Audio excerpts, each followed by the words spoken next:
On se sent comment à 18 ans, dans une tranchée avec un AK-47, à défendre sa communauté comme ça? Peur? Si t'es pas peur, c'est... t'es un menteur. Shoot! Shoot!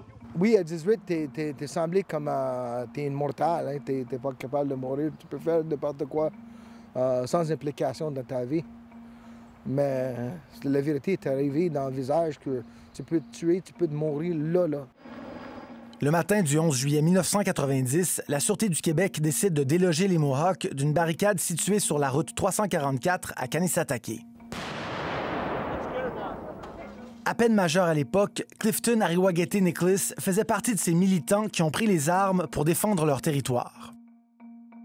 Il est l'un des rares Warriors à accepter de revenir sur ces événements. Pourquoi tu t'es impliqué auprès de la Société des guerriers? J'ai grandi avec ces pinèdes-là. C'est plus grand que moi, hein? C'est plus important que moi. Puis je voulais pas voir un développement sur cette terre-là. Je cherchais aussi mes racines quand j'étais plus jeune, parce que je suis une enfant des survivantes des écoles pensionnaires. L'enjeu de cette crise, un projet d'expansion d'un terrain de golf et la construction d'une 60aine d'habitations sur des terres sacrées pour les Mohawks. On y trouve une pinède et un cimetière. So this is where the original barricade was, where all the SQ vehicles were piled up. We're right here. Of course, the golf course is back there, and then you have the cemetery. T'étais où physiquement ici le matin du 11 juillet 1990? Plus dans les pinèdes, plus dans le bois.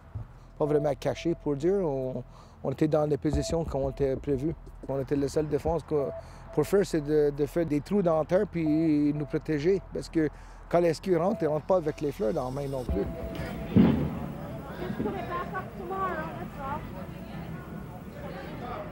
3 heures après l'assaut de la Sûreté du Québec, une fusillade éclate.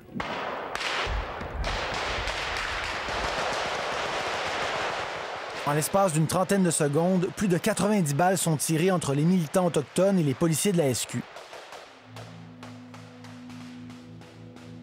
Le caporal Marcel Lemay est tué dans l'échange de coups de feu.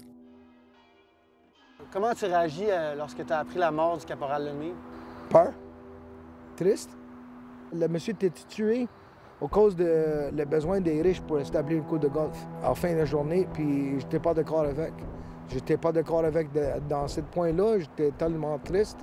Puis j'étais peur aussi, peur pour les gens qui vont te blâmer pour ça. En 1995, dans son rapport sur la mort du caporal Lemay, le coroner Guy Gilbert blâme la Sûreté du Québec. Selon lui, cette intervention, sans égard à sa date, n'était même pas justifiée. Mais il en vient aussi à la conclusion que le premier coup de feu de la fusillade elle-même provenait des occupants autochtones. Toi qui étais là, qu'est-ce que t'en penses? Les rapports des coroners, ils vont toujours dire des choses contre nous autres. Ils vont jamais à notre côté. Parce que, comme je dis, le bras gauche, c'est le policier, le bras droit, c'est la cour. Ça marche ensemble, une main entre une autre main. Du haut de la côte de Kanisatake, la pinède est toujours aussi majestueuse. Et 30 ans plus tard, les enjeux soulevés par la crise d'Oka sont encore d'actualité. Récemment, la crise ferroviaire qui opposait les chefs héréditaires Wet'suwet'en au projet de gazoduc en est un bon exemple.